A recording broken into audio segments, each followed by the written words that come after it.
Clément, bonjour, comment ça va? Bah, ça va bien et toi, Willy? Ça va, je te remercie. On fait un petit point sur les résultats, à 3. Visiblement, c'était pas la grosse ambiance? Non, ça on peut le dire effectivement, souvent, bah, les élections présidentielles, il y a toujours de l'effervescence, quelque chose d'un peu festif, d'excitant dans l'air. Là, on peut dire que c'était un peu tout l'inverse à l'hôtel de ville.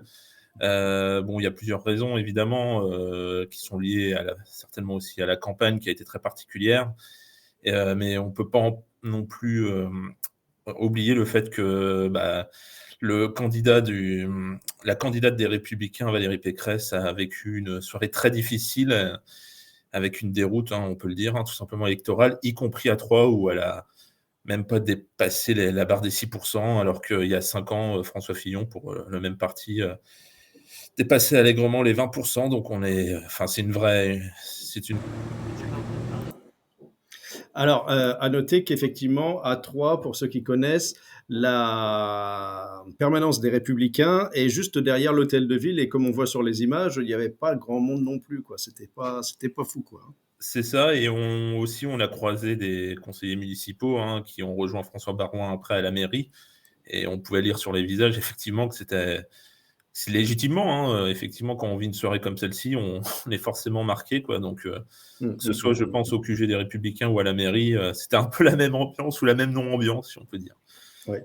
Il y a un point intéressant que je voulais voir aussi avec toi, Clément, c'est qu'un Troyen sur 3 n'est pas allé voter. Comment ça se fait? Alors là, c'est effectivement quelque chose assez notable.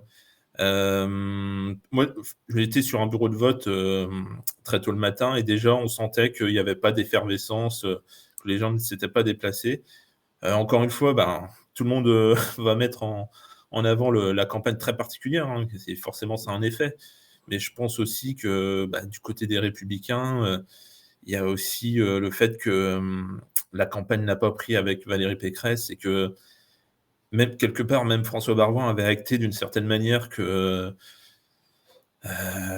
y aurait pas la réussite au bout. Donc ça veut dire qu'il y a pas eu aussi un engouement pour que les Troyens qui votent plutôt généralement en faveur de François Baroin se déplacent pour aller voter pour, Valérie Pécresse. Et alors Sachant que effectivement, un signe, excuse-moi, par rapport à ça, c'est que dès hier soir, il y a eu un premier bureau politique pour préparer les élections législatives, c'est vrai, c'est ça?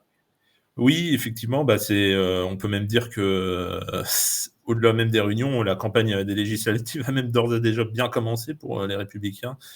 On sent que bizarrement que les législatives ont pris un peu le dessus finalement, sur la campagne des présidentielles. En tout cas, Ok, c'est l'impression que ça donne. très bien. Merci beaucoup, Clément. À plus De tard. rien.